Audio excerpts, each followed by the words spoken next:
and its seeds are a lot. It's in the amaranth family, and they're very similar. You could probably grow this as a grain, and people just dispose of them. They don't know what they are, but we're going to feed them to the chickens, these grains especially. They like small grains like that.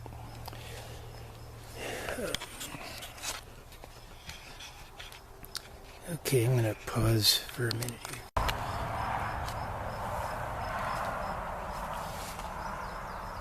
There's some more red root pigweed coming up next to these melons.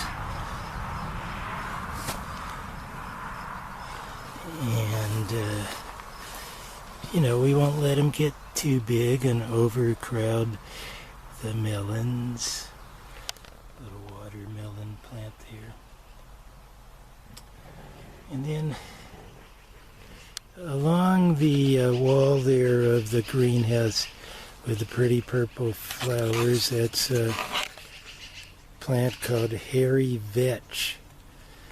Sometimes I think that these people who gave names to plants, especially plants that they call weeds, they didn't like plants very much. Why would you call a beautiful plant like this hairy vetch? It's not hairy. I don't know. Bumblebees really like it. Let me move in and see if I could find any bumblebees. But hairy vetch is a legume and a nitrogen fixer. It's at the bottom of a lot of these beds from when I first built this last year. And put a good amount of nitrogen in the soil. And, I keep them from getting too large or getting rolled up in the side walls of the greenhouse. These walls roll up and down on a motor that's hooked up to a thermostat over there, and keeps us at a pretty good steady temperature till it gets super hot or super cold. Then we have to do additional things to regulate temperature, like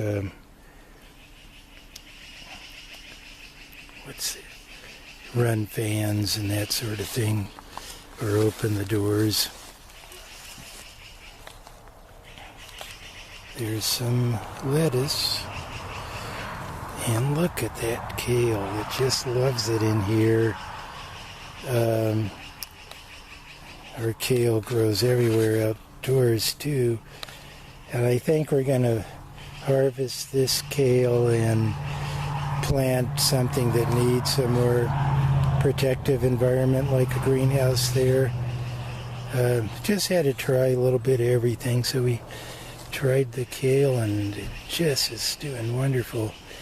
I think we'll have to sell some of this because it's more than we can eat or even give away to kids and grandkids and neighbors. So that's kale, and there's some wild mustard, pretty yellow flowers. I don't know what those are. I'm going to look those up.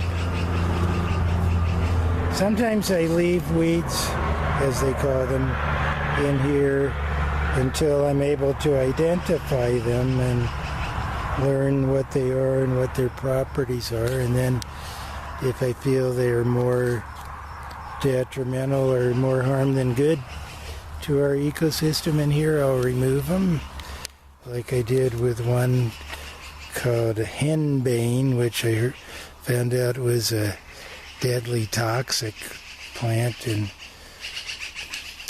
I removed those. There's some tomatoes that came up as volunteers from the compost, and we might get rid of them because we don't know if those seeds were the store-bought ones, and we don't know if they were organic or GMO or not. The ones that we plant intentionally, of course, are all heirloom, non-GMO plants, but sometimes you get volunteers even of your cultivated type of crops, like tomatoes. Or you might just eat them and dispose of the seeds in a fire or something, and then they wouldn't propagate any if they're bad, you know. Here's some of our peppers that we're going to transplant. We started planting season in here in early April and outdoors in May, first week or second week of May. And we're about to transplant the last of our plants. We got peppers there, some lettuce, the last remnant of the spinach and kale that lived in here throughout the winter that was planted last September, and we're letting those go to seed now, the spinach and kale, and we'll save the seeds. What's over here? Whoa, the mosquitoes are coming out. There's that popcorn. It's got some of those other plants I mentioned in here. There's that mallow that I talked about. Sends real deep roots and helps to aerate the soil. It's also edible. I didn't like it as much as some of the other edible weeds. And then right next to it, the plantain you see again, and those will heal your wounds and cuts and burns and things like that.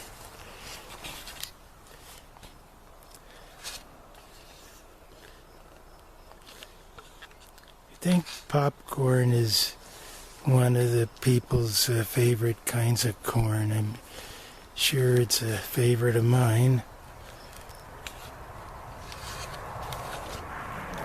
And so we'll just kind of skim through the rest of this and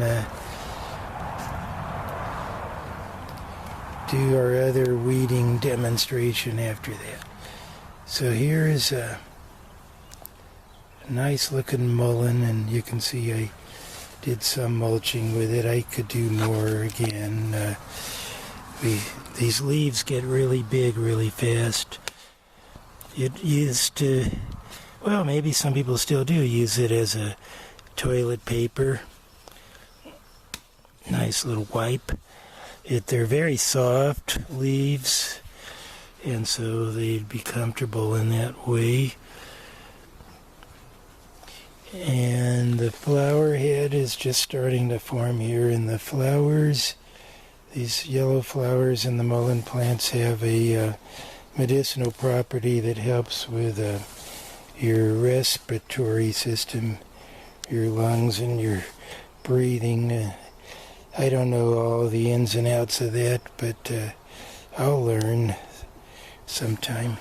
I think I'll take a little more to mulch with here.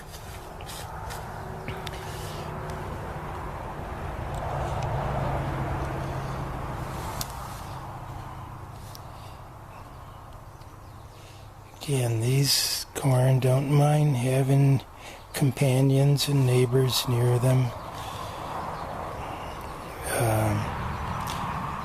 And we just watch for signs that they are having trouble, maybe not getting enough water if they get too crowded.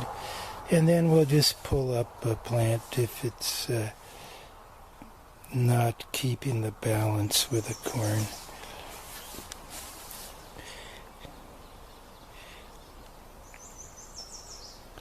I pull up grasses because they compete with corn for a lot of the same nutrients. So I'm going to pull up this grass plant.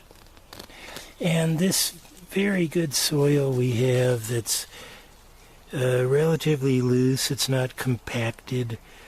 You can pull up weeds. Whoops, my camera was wrong there. Okay, or I was wrong with the camera. There you can see, pulled up all the roots of this grass real easily. Sometimes I use a little trowel digging tool if they're really big. But that particular grass doesn't have as deep a root. And I'll come through here every few days and, well, every day actually, just as all I do. But as far as weeding, every few days. And I come in here every day to check and see how everything's doing, if it needs any water, or getting too crowded, any diseases, but usually everything's just fine. Here is our cucumbers coming up, and when they get a little taller, we'll have them climb these strings that we used for tomatoes to climb last year, and I'll put some more strings up for all of these cucumbers to grow upwards instead of just outwards, and that gives you again a greater ability for these to produce more because they won't be all over the top of each other. They'll just be going straight up instead of horizontally. Something to think about if you're going to do this kind of thing.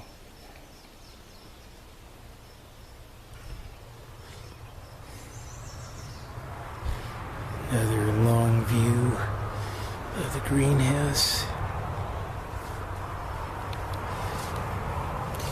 So this was the bed we planted last, which is why it has more open space on it. Not crowded at all. And interesting, there's another ground cover crop here. It kind of looks like purslane, and then the leaves also look a little bit like the red root pigweed leaves, but looks like something in between those two. I don't think they crossbred. I'll have to find an identity of this plant pretty soon.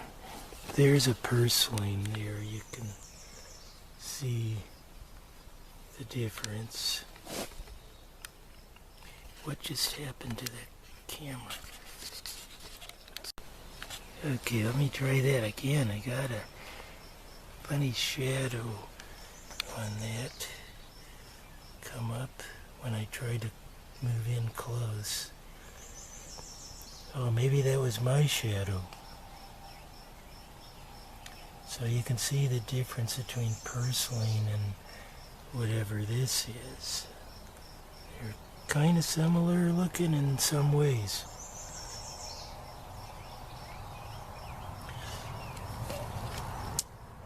I'll report back after I find out.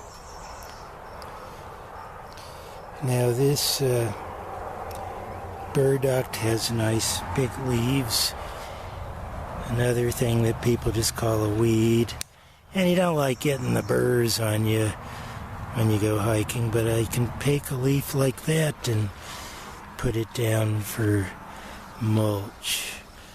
And I see I've got some healthy dandelion leaves here too. That'll make a good mulch on the ground. Bare ground dries out faster and doesn't sustain as much bio-life as ground that is covered. You'll have more organisms and insects and mulched ground than you will with just bare ground. So for me, the purpose of weeding is not to have nothing growing but what I cultivated. It's to create a healthy, interactive ecosystem that's good for all the plants, wild and cultivated. There's some old mulch, and I'll keep adding to this mulch. Eventually all of this bed will be covered. We're only in early, almost mid-June now, so when we come back in a month or so, you'll see a lot more mulching and a lot more, less competition in these beds. And the weeds that I've identified, a lot of them will be gone, I guess, or reduced. I'm not into exterminating anything. I don't feel we have a right to tell any species that you can't exist at all. I just reduce the populations in some cases and say, let's keep a balance. There's no need for one of you to dominate all the rest, you know. Let's all live together in peace. So, there's one I want to identify. It kind of looks like, what do they call it? That goldenrod, which I have somewhere else here, but I think it's a little different, this one.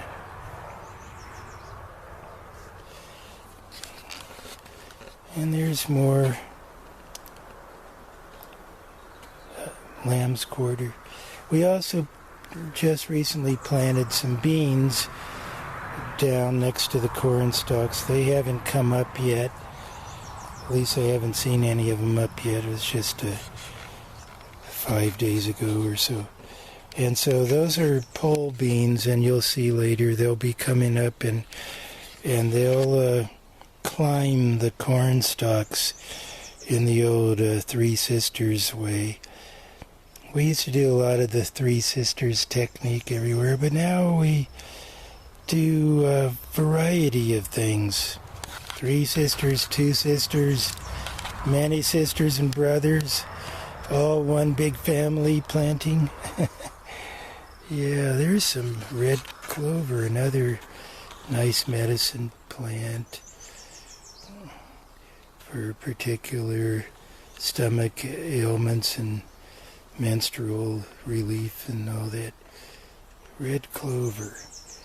Not a lot of that growing in here, but we let some come up.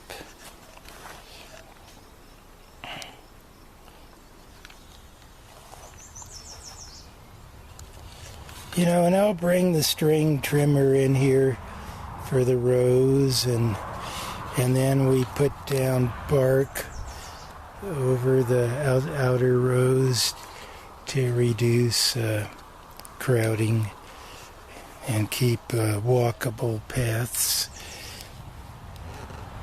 So that's how it's going in here so far this year, 2020. The last of our transplants ready to go. We gave away a bunch of these tomatoes. We could give away many more. We do have some more room to plant them outside, but we're running out. We'll get a lot of them planted today, but then I'll just have to figure out who to give them to, because they can't stay in these pots forever. You can see that they're getting too tall, and their roots are probably getting crowded. And these cherry tomatoes already have some little tomatoes on them. I know I saw that. Oh yeah, there's some. Let's see, put my hand in here so I can see what I'm looking at. Okay, yeah. Little tomatoes. before they even get into their permanent home in the ground. I don't think these ones, which I believe are federalities, have flowered yet, and so they don't have tomatoes on them. They're in good shape, ready to go in the ground. So that's it. The picture of the balanced community in the greenhouse, and purpose of what they call weeding from a more natural or indigenous perspective, earth-friendly weeding. I love the greenhouse, you know. We went for years with that one, then we built a little one